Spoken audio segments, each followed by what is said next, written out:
Olá, bem-vindos a todos aqui ao nosso canal, o canal Dantas pelo Mundo. E o nosso tema do vídeo de hoje vai ser a história de Adão e Eva.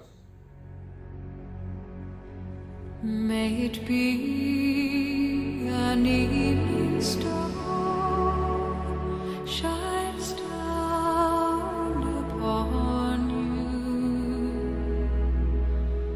May it be when darkness falls, your heart will be true.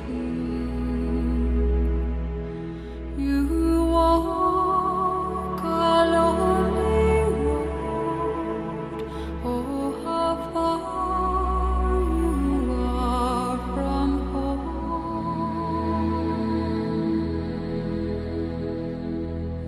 Morning air, believe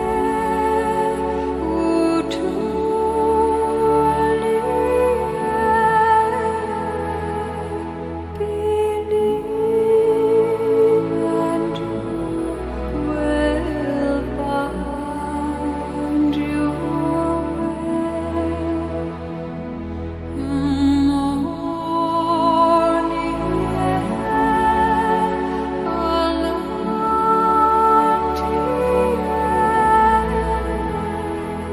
Morning air, our promises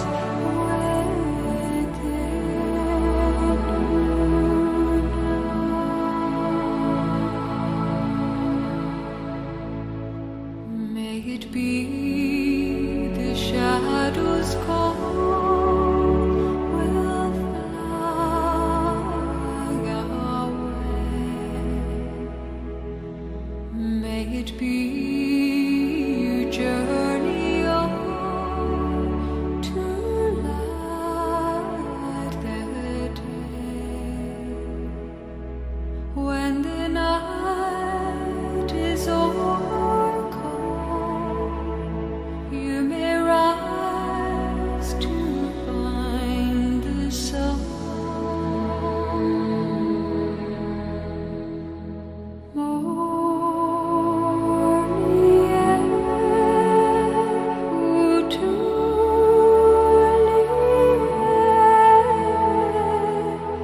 believe and you will find. E eu vou começar por dizer que esta história de Adão e Eva, isto é um tema complicado, polémico e fraturante, mesmo dentro da Igreja Católica e em algumas igrejas cristãs. Portanto, aquilo que eu vou falar é, obviamente, uma visão dos textos. E, portanto, é claro que, ao dar a minha opinião, as pessoas podem concordar ou não concordar, mas é a forma como eu leio e interpreto esta história. E, portanto, ao mesmo tempo vou-vos tentar explicar como é que elas apareceram e o que é que elas, na realidade, significam. O primeiro problema que se põe é se Adão e Eva, na realidade, existiram. E já estamos a ver, começa aqui a polémica, ok? O que é que aconteceu? Durante anos, as pessoas nunca duvidaram disso. As pessoas acreditaram que, na realidade, Adão e Eva existiram.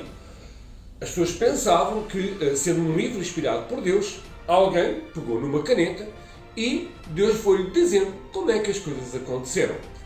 E, portanto, nós, durante muitos anos, nunca pusemos isso em causa. Nos últimos tempos, nós vimos, sobretudo, duas ciências que evoluíram bastante, que são a arqueologia e a exegese. Portanto, a arqueologia é falar de coisas antigas, descobrir, sobretudo, os espaços antigos, e a exegese significa, olhar para os textos e tentar interpretar, na realidade, o que eles querem dizer e também como é que eles apareceram e foram escritos. Agora é preciso ter cuidado que nem tudo o que a arqueologia descobre ou a exegese, pensa, isso é automaticamente verdade. Nem sempre foi assim, tá bom? E também é verdade que muitas vezes estas ciências aquilo que procuram é contrapor e pôr em causa uma visão que vem de há muitos anos atrás. Portanto, não significa que o que eles estão a dizer agora passa a ser verdade. Isso também não funciona assim, mas obriga-nos a olhar para estes textos, para a Bíblia, com os olhos mais da nossa razão e tentar perceber melhor como é que aquelas coisas aconteceram. Mas é óbvio que isto levanta outra discussão e que agora há muita gente que até é difícil sentar-me com outras pessoas para discutir a Bíblia, porque imediatamente existem duas posições. Existe quem diga, sim senhor, o que ali está é tudo verdade e aconteceu mesmo, e há as pessoas que dizem, não, aquilo é tudo inventado, portanto aquilo é quase como uma história da carochinha, e portanto nada daquilo aconteceu e nada daquilo é verdade. Mas é preciso terem atenção que muitas coisas ao longo da história foram decididas com base nesta crença de que esta história de Adão e Eva aconteceu na realidade. E o exemplo é o calendário judaico. Ou seja, eles seguem um calendário lunisolar, portanto, usam o Sol e a Lua. Eles fazem uma contabilidade do dia em que Moisés saiu do Egito, e nós sabemos que foi na lua cheia de Nisan, e a partir daí eles andam para trás e conseguem chegar a uma contabilidade de quando Adão e Eva nasceram. E é assim que está construído o calendário judaico. Portanto, eles hoje estão no ano 5781 e, digamos, se a gente chegar lá e dizer que estamos no ano 2021, tecnicamente para eles isso não lhes diz nada. Portanto, eles não seguem este calendário que nós temos, digamos, ocidental e que nasceu com base no nascimento de Jesus Cristo. Portanto, isso não significa nada para eles. E é preciso ter isto em atenção, está bem? Agora, do ponto de vista histórico, vamos falar destas histórias do início da Bíblia. A história de Adão e Eva, depois passamos para a história do Noé, do dilúvio, ainda temos a história da Torre de Babel, até chegarmos à história de Abraão, está bom? Então, o que é que na realidade quem escreve estes textos está a tentar fazer? Na prática, ele está a tentar descrever a criação do mundo.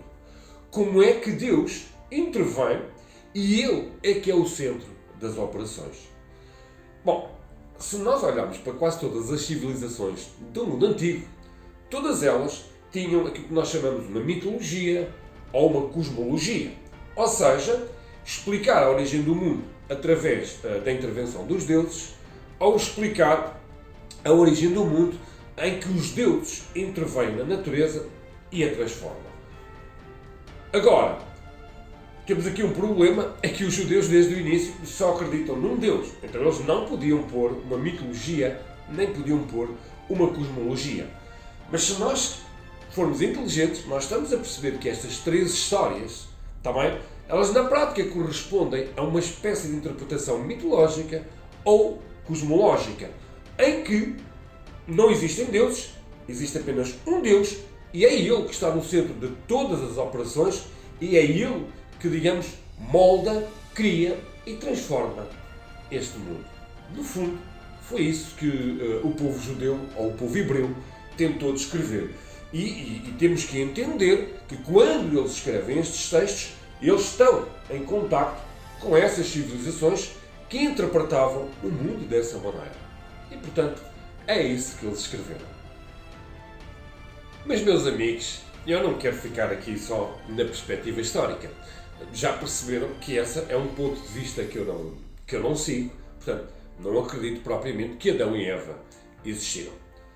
O mais importante é chegar à compreensão porque é que este texto foi escrito. Ok? E aí nós temos que ir à Bíblia e começar a ler. E vou-vos pedir apenas esse exercício. Vocês pegam, começam a ler a história de Adão e Eva. Tem a história da criação em 6 dias. E ao 7º dia, Deus descansou. E temos aqui já, digamos, uma explicação dos 7 dias da semana, em que o 7º dia é o dia do descanso. E depois, nós temos uma outra parte do texto que continua.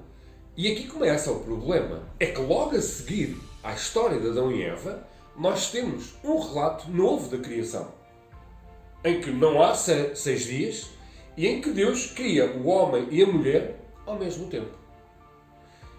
Então, como é que é? Temos 2 histórias da criação? Pois é. Aliás, temos 3 histórias da criação no Gênesis. E isto quer dizer o quê? Quer dizer que quem escreveu aqueles textos foi procurar na tradição do povo hebreu e percebeu que havia vários relatos e várias maneiras de contar esta história do início do mundo. E eles acharam tão importantes que quando passaram para o texto do Gênesis, eles vão manter essas histórias.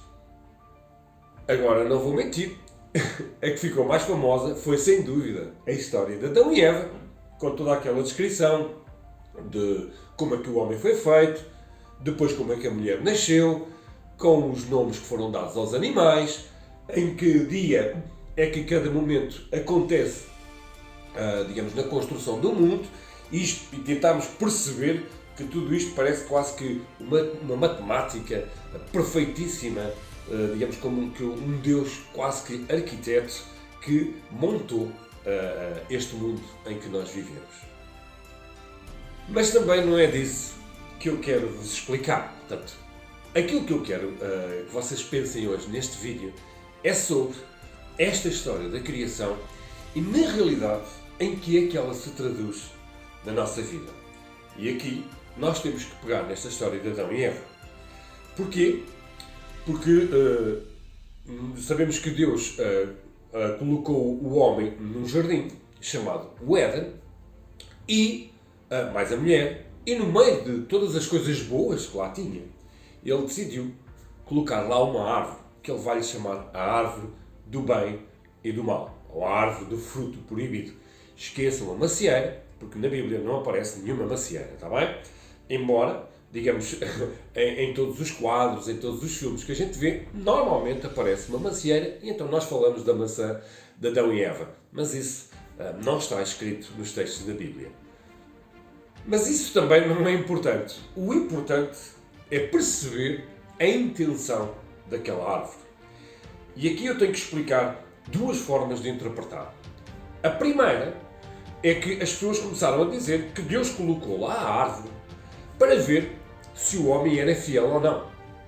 Se o homem, digamos, aceitava Deus e se o homem, digamos, obedecia a essa ordem de não comer dessa árvore. Então, vamos lá interpretar isto aos bocadinhos. A primeira coisa que acontece, há uma ordem, é não podem comer daquela árvore. Podem comer todas, menos daquela.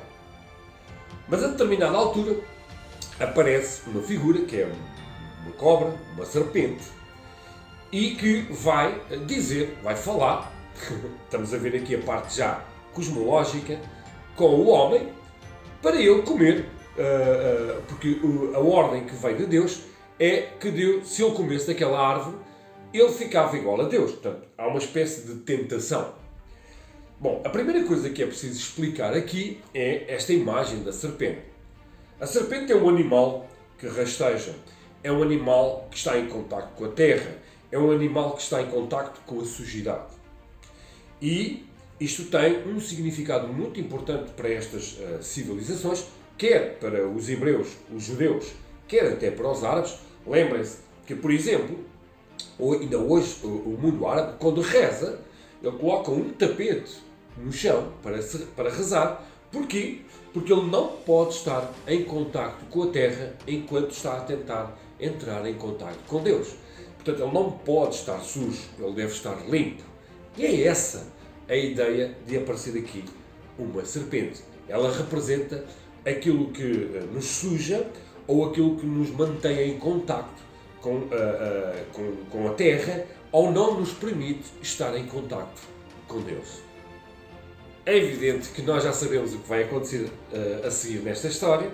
A Eva come o fruto proibido, dá ao Adão e, digamos, eles acabam por desobedecer a Deus. E o resultado é eles são expulsos do paraíso.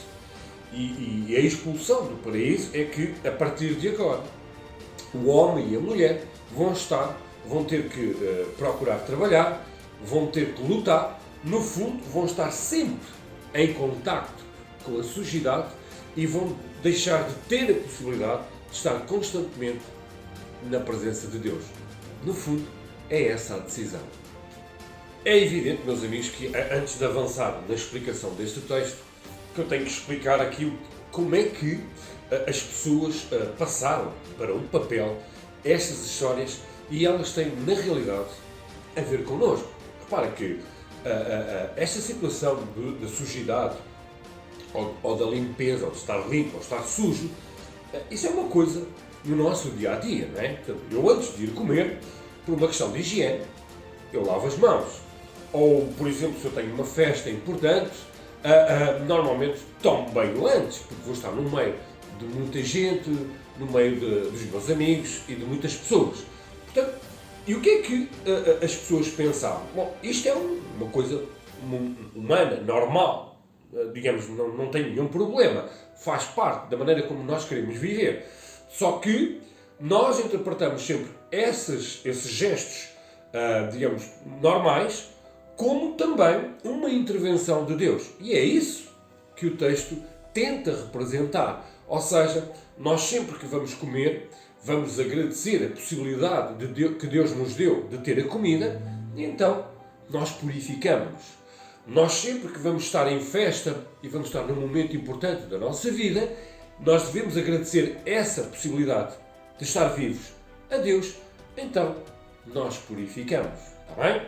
E reparem que estas tradições religiosas, quase todas elas, mas vou falar, por exemplo, dos muçulmanos que usam o tapete quando rezam, os judeus que praticamente antes de comer e antes de qualquer situação social têm que se lavar as mãos, às vezes lavar os pés, tomar o banho e isso faz parte de muitas civilizações. Isto não é exclusivo das religiões, está bem? É bom entender isto. Mas andando para a frente, se nós nos ficarmos só por estas explicações, isso é muito simples. Agora, esta história de Adão e Eva e esta história da árvore do bem e do mal tem um problema muito grave, que foi, durante séculos, nós utilizámos esta história para explicar o pecado original. E aqui nasce o grande problema de entender estes textos. Um dos primeiros erros de interpretação deste texto é pensar que Deus pôs lá uma árvore do bem e do mal para, digamos, verificar se o homem e a mulher, ou se a humanidade, digamos, lhe era fiel. E, portanto, olhamos para aquilo como uma espécie de uma rasteira. Significa que vamos interpretar tudo o que vem a seguir sempre neste jogo, ok? Será que Deus está a pôr-me à prova? Será que Deus está a pôr uma rasteira na minha vida? E esse é o primeiro problema. Atenção, eu não ponho em causa o pecado original. Ele existe, ok? Eu não posso interpretar toda a minha vida em função, digamos, desse desafio. E, aliás, nós como humanos, das coisas que mais gostamos é sermos desafiados. Portanto, isso faz parte da nossa condição humana. Ou seja, sempre que eu tenho um desafio, eu procuro criar uma meta e um objetivo para ultrapassar. E é esse o segredo. Não é ficar sem conseguir passar o desafio. Portanto, assim não vale a pena viver. Portanto, este é o problema de interpretação deste texto. Vamos dar um exemplo muito simples. Imaginem que eu tenho à minha frente uma criança e lhe apresento os rabuçados. E eu digo, olha, estes rabuçados tu não podes comer. E eu viro as costas e escondo os rabuçados. Meus amigos, é só eu sair daquela sala e ele instintivamente, aquela criança, ela vai pôr-se em cima de uma cadeira, vai ver onde é que eu escondi os rabuçados e vai tirá-los e vai prová-los. Olhem, meus amigos, isto é a nossa natureza. Nós instintivamente, nós queremos saber a verdade. Nós queremos descobrir aquilo que parece que para nós está escondido. E essa, na realidade, é a nossa condição humana. E na prática, é a busca desses desafios e dessa procura pela verdade que nos impele muitas vezes a ultrapassar os obstáculos que nos colocam à frente. Se for muito alto, eu vou para um banco. Se estiver escondido como um tesouro, eu vou à caça do tesouro. E na prática, foi isso que aconteceu com Adão e Eva. É muito simples. Só que esta interpretação desta história de Adão e Eva vai implicar uma interpretação de toda a história da salvação, até Jesus Cristo. Está bem? Ou seja, o que é que vai acontecer praticamente em toda a história da Bíblia, do Antigo e do Novo Testamento. Todas as ações de Deus, todas as manifestações, todas as vezes que algo de extraordinário acontece, é para resolver uma má decisão que Adão e Eva cometeram no início. E esse é o problema. E eu vou já fazer a pergunta mais complicada. É que, se o Adão e a Eva existiram historicamente, foram mesmo pessoas, eu agora tenho culpa que eles tomaram uma decisão errada?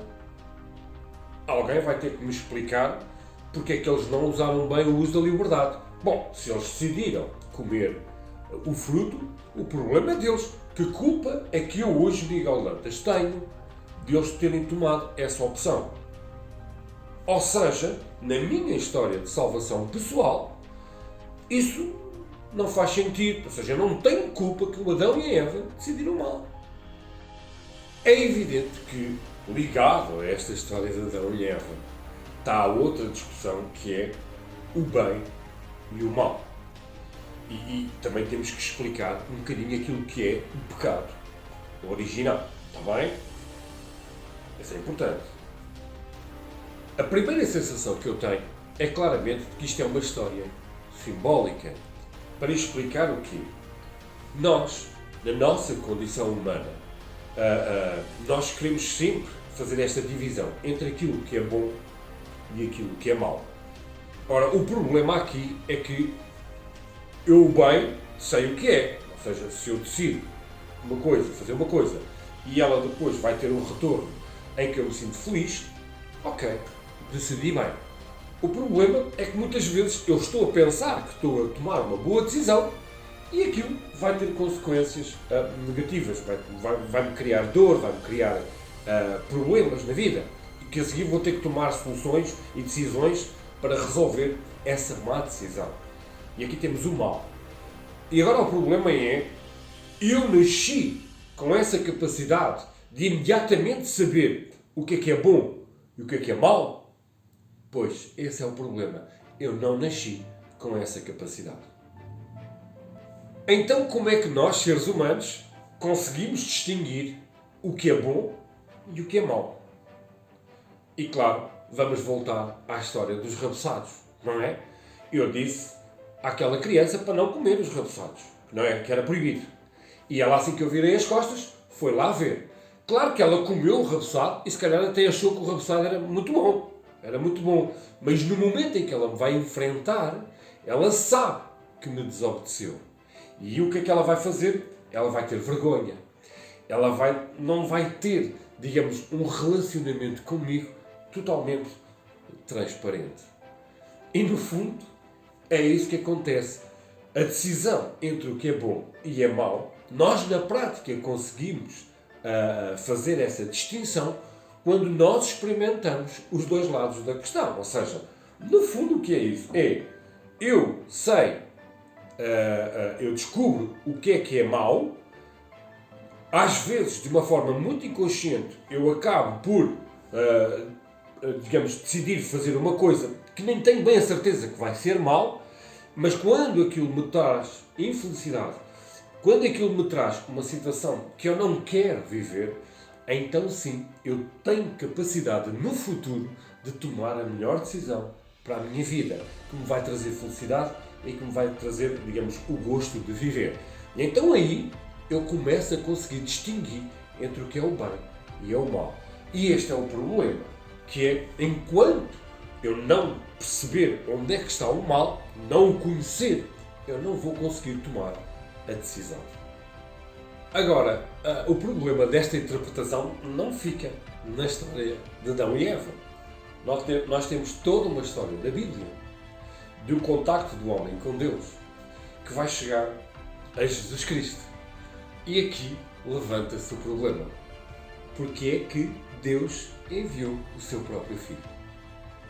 Normalmente, quando nós fazemos a pergunta a uma pessoa que vai à igreja ou que lê a Bíblia e lhe perguntamos porquê é que Deus enviou o seu Filho, ela imediatamente diz: para nos salvar. Mas salvar do quê? Salvar da decisão do Adão e Eva, que decidiram comer o fruto proibido, foram expulsos e deixaram de estar em contacto com Deus. Ok. Então Deus envia o seu Filho porque os homens decidiram mal. Não está totalmente errado, mas não é esta a visão da criação. Ou melhor, se eu quiser explicar, ou seja, parece que Deus, desde o início, criou mal as coisas. E é a decisão de um homem, como Adão e Eva, que vai provocar em Deus a vinda do seu Filho. Ou seja, ele veio para remendar uma coisa que foi mal feita desde o início. E, meus amigos, esse é um problema muito sério. Ver a perspectiva da redenção humana num erro que Deus cometeu desde o início. Isso não faz sentido para mim. Aliás, isso até é uma forma egoísta de ver a salvação. Ou seja, se Jesus desceu e se fez homem para remendar um problema desde o início, uma má decisão do início, digamos, então como é que eu me salvo? Ok, eu vou tomar sempre a melhor decisão, eu vou tomar as melhores opções. Amigos, isso acontece na realidade. A primeira conclusão é que a qualquer momento eu, sem querer, vou tomar uma má decisão. E aliás, essa é a definição do pecado original. O pecado original não é cair na rasteira que Deus colocou lá com a árvore. Isso não é o pecado original.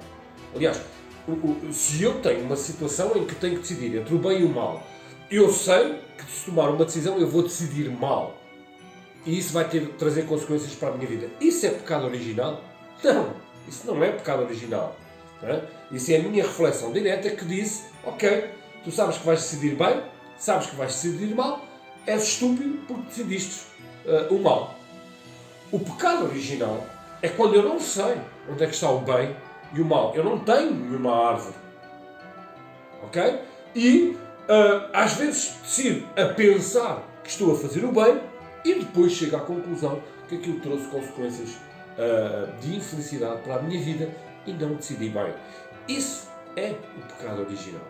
E isso é uma condição de nós, pessoas. Muitas vezes tomamos as decisões a pensar que é o melhor para a nossa vida e elas acabam por não ser o melhor da nossa vida, não nos trazem a felicidade e não nos permitem estar em contacto com Deus. Isso é que é verdadeiramente a explicação de um pecado original. Isto que eu estou a falar não é simples, mas depois tem um outro problema que é, enfim, algumas pessoas falam disso, que é o efeito de dominó da Bíblia. Eu vou falar disso porque, sobretudo, em algumas correntes mais protestantes, digamos, abordam esse problema. Qual é a questão? Imaginem que o Adão e a Eva nunca comiam, decidiam não comer o fruto proibido. E então, o efeito dominó era, se eles não pecaram, se eles não desobedeceram, então Jesus nunca precisava ter vindo ao mundo. Ele não vinha a remendar nada, nem vinha consertar nada, nem vinha salvar ninguém. Temos aqui outro problema. E para resolver este problema, eu vou-vos apresentar a minha visão ou a forma como eu interpreto estes textos. Nunca foi a intenção de Deus provocar que o homem tomasse uma decisão errada. Deus sabe que criou um ser e uma pessoa que, mesmo sem querer, ele pode tomar uma decisão errada. Está bem? E a outra decisão hipotética que eu vou pôr é que, se o Adão e a Eva não tivessem comido esse fruto, como é que é? Deus teria que enviar Jesus Cristo? ou melhor, Jesus Cristo teria que sempre vir e encarnar e, digamos, fazer a experiência da condição humana, como nós conhecemos nos textos do Novo Testamento? Isso seria necessário?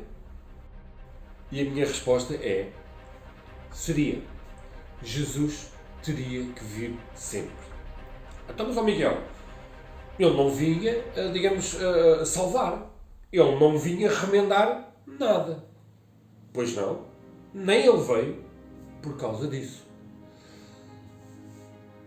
O que Jesus faz, ou o que Deus faz na história da humanidade, é uma palavra muito bonita que se chama amor. A árvore é lá colocada no paraíso por amor, não para fazer uma rasteira ao homem. Mas isso é assim? É. Porquê? Quando Deus coloca aquela árvore, Ele fala por amor. Imaginem, eu vou criar um homem e vou criar uma mulher. Ponho-os num jardim. Mas eles, na prática, têm tudo de bom. Eles só têm que decidir as coisas bem. Não há nenhuma árvore proibida. Então, tecnicamente, ainda hoje nós estávamos no paraíso. Mas sabem onde é que nós estávamos? Numa prisão. Porquê? Porque não tinha dado nenhuma liberdade de opção para poder sair do jardim. E então Deus não quer uma prisão para o homem e para a mulher. Deus não quer um mundo, digamos, transformado numa prisão. E esse é o segredo da vinda de Jesus. É que Jesus não veio para dizer que nós decidimos mal ou que nós tomamos as más opções pela nossa infelicidade. O que Jesus veio dizer foi que aquilo que Deus fez foi tão bom, tão bom, tão bom, que eu, representando, quero fazer essa experiência humana. E reparem que isto é completamente diferente. Deus criou uma coisa a que chama humanidade. E essa humanidade, para Deus, é, na realidade, a sua criação. Foi uma coisa que Ele deu origem. É quase como uma mãe dar à luz um filho. E quando Ele olha para aquele filho que nasceu, Ele não vai ver ali nenhum defeito. Ele não vai ver ali nenhuma infelicidade. O que ela vai fazer é tomar todas as opções de amor. Ou seja, protegê-lo, envolvê-lo. É uma coisa que não tem explicação, vem cá do fundo. E foi isso que Deus fez. E quando Ele envia o seu filho, Ele envia o seu filho não para remendar, não para ser um médico, não para dizer, ok, vocês são os desgraçados, não sabem decidir as coisas boas da vida. O que Ele fez foi, isto foi tão bom e tão bonito, que eu envio o meu próprio filho para ele fazer essa experiência daquilo que eu criei. E isto é que é ser pai.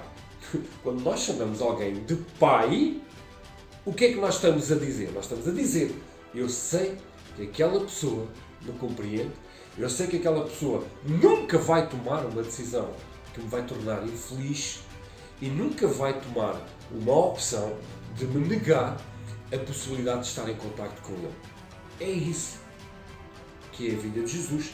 É, no fundo, isto que é a interpretação desta história de Adão e Eva e, se quisermos, esta história da árvore do bem e do mal. Está bem? Depois, nós temos o outro problema, que é Jesus morre numa cruz. E, normalmente, nós também dizemos, morreu para nos salvar. E é aqui que está o problema. Salvar do quê? Porquê é que Jesus morre numa cruz? Porquê que, quando lhe é dada a possibilidade de se defender, Jesus não se defende? Porquê que é-lhe dada a possibilidade, com o Pilatos, de dizer tu não dizes nada para eu, senão eu tenho que te condenar à morte? Reparem que a morte de Jesus e a sua paixão na cruz é, no fundo, esta tensão desta mensagem que eu estou a dizer. Eu olho para um mundo que foi mal criado desde o início, então Jesus salvou na cruz. Mas em que é que isso representa hoje? Nós, como seres humanos, continuamos a ser os mesmos, continuamos a tomar as mesmas opções. Na realidade, onde é que está o gesto salvífico de Jesus? Então, em vez de olharem para este gesto na cruz como um gesto de salvação, olhem para ele como um gesto de amor. Um gesto de alguém que nos ensinou, nos transmitiu uma mensagem de amor, não uma mensagem de coitadinhos, e que no momento final lhe dizem assim: tu andaste-nos a enganar este tempo todo? O que tu ensinaste, os milagres que fizeste, isso é o quê? E ele disse: não, isto é um gesto de amor de Deus pela humanidade. E eu nunca vos menti, eu sempre vos disse a verdade. E se querem que eu morra numa cruz para dizer que não estou a mentir, eu morro numa cruz. Esse é o gesto de amor que Jesus tem connosco. Ele morre numa cruz porque Ele nunca nos mentiu. E isto faz toda a diferença na apreciação do gesto de Jesus. Ou seja, se eu morresse na cruz só para dizer que a partir de agora nós vamos decidir sempre bem, meus amigos, isso não mudou nada. O que Ele faz é um gesto de: eu criei-vos, eu dei-vos a oportunidade de decidirem a vossa felicidade, eu não vos minto, e se vocês quiserem digamos, me seguirem, me imitarem, vocês vão ser felizes. Nem que isso implique uma morte dolorosa, nem que isso implique passar pela dor, passar pelo sofrimento, para vocês descobrirem verdadeiramente onde é que está o valor do amor de Deus pela humanidade. Esse é o gesto da cruz. Bom, mas agora vocês podem fazer a pergunta: mas Miguel, se isso é verdade, a mim, por exemplo, eu andei na catequese e nunca me disseram isso. Sempre me disseram que foi por causa dos nossos pecados e o Adão e a Eva cometeram a asneira de comer o fruto proibido e que a partir daí nós somos uns coitadinhos. Bom, esse é um erro de catequese e esse é um erro de comunicação, inclusive da Igreja, ao longo dos séculos. Reparem que, se eu disser que uma pessoa, se eu estiver a falar para as pessoas e disser elas são umas coitadinhas, elas não sabem decidir, elas não sabem tomar as melhores opções para a sua vida, então, eu como instituição, e não estou a brincar, eu tenho que escrever e dizer o que é que tu tens que fazer para seres uma boa pessoa, para te salvares. E durante séculos, a Igreja tentou fazer esse papel. Felizmente, nós tivemos há uns 60, 70 anos atrás um concílio do Vaticano II que olhou para este problema e disse: nós não podemos mais enganar as pessoas, nós não podemos mais dizer-lhes que elas andam aqui a rastejar como uma serpente para se salvarem de uma forma egoísta e individualmente. Essa não é a mensagem destes textos. Essa não é a mensagem de Jesus. E é muito engraçado como, a partir destes textos da Lumen Gentium, a Dei Verbum do Vaticano II, nós começamos a interpretar completamente, de uma forma diferente, esta história da salvação. Ela já não é mais uma história para salvar uma coisa miserável, uma pessoa coitadinha. Ela passa a ser uma história de uma relação pai e filho, de uma relação de alguém que quer proteger alguém, de alguém que quer manifestar o amor, de alguém que quer fazer tudo na sua vida para agradar ao Pai. E vou terminar a história deste vídeo falando precisamente dos acontecimentos que obrigaram o povo judeu a mudar a sua concepção deste amor de Deus pela humanidade. Olhem só, este texto do Gênesis, ele não foi escrito assim, com uma caneta, alguém com Deus a soprar ao ouvido. Eles escrevem estes textos quando eles estão no exílio da Babilónia e eles estão dentro de uma sociedade que era, digamos, não era monoteísta, era politeísta, acreditava em muitos deuses. E eles olham para aquelas histórias da criação mitológica e percebem que há ali uma história de amor. E aquilo que eles vão reproduzir na história de Adão e Eva é essa história de amor. É muito engraçado isto.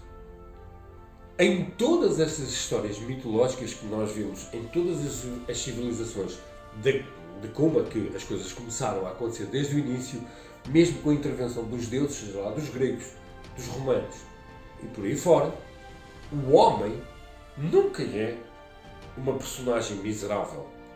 O homem é aquilo que faz os deuses agir e decidir. E portanto esta história é uma história de beleza. Nós como seres, nós como pessoas, somos as coisas mais bonitas que pode existir. E, digamos, nunca a relação de Deus com o homem seria de alguém que está acima e que nós somos os miseráveis. Olhar para a história da salvação, olhar para o gesto de Jesus da cruz, dessa maneira, é inclusivamente tirar valor àquilo que ele quer transmitir. É assim, Deus desce até ao nível do homem, provoca um diálogo, e o diálogo é isso mesmo, nós temos a capacidade de descer ao nível da outra pessoa com quem estamos a falar, e isso chama-se amor, ok? E mesmo que eu saiba mais, ou mesmo que eu tenha mais experiência, mesmo que eu tenha mais conhecimento, eu deixo ao nível dela para que ela se transforme, para que ela passe a gostar de mim. É isto que é a história da salvação. E para terminar este vídeo, vou só buscar como comecei. Lembrem-se que no início nós tínhamos uma visão, pensámos que isto foi sempre assim, mas a determinada altura aparecem ciências como a arqueologia e a exegese. No fundo, o que é a ciência? A ciência são instrumentos que, digamos, nos são dados pela nossa capacidade de pensar para nós percebermos aquilo que é importante para a nossa vida. E a arqueologia e a exegese que hoje nós temos, eles não disseram nada de novo, nem, digamos, descobriram a verdade assim, sem mais nem menos. O que eles nos deram foi mais um instrumento e mais uma capacidade de conseguirmos interpretar verdadeiramente esta mensagem de Deus para cada um. No fundo, se eu quiser dar valor à arqueologia e à exegese, foi isso que eles nos deram. Foi olhar para estes textos, olhar para estas histórias e dizer, sim, Deus, na realidade, quer me amar, Deus quer comunicar comigo e Deus sabe que criou uma coisa boa. E quando eu tenho a certeza que o meu Pai me ama, meus amigos, eu vou até ao final do mundo, eu ultrapasso todos os obstáculos que aparecerem à minha frente, porque eu sei que se alguma vez falhar, se alguma vez errar, há alguém que me deita a mão e que diz, ok, estás aqui, eu seguro, ainda não acabou. E essa é a sensação de confiança e a sensação de felicidade maior que nós podemos ter na vida. É sabermos que temos alguém por trás que nos segura, que nos ajuda e que, digamos, nos dá a felicidade de viver. Está bem? E olhem, meus amigos, eu espero que tenham gostado. Não pensem que isto é fácil, não é. Mais do que pode ser fácil transmitir um vídeo de 40, 50 minutos, mas depois viver isto é bem mais complicado, está bem? Mas eu espero que tenham gostado, espero que tenham entendido.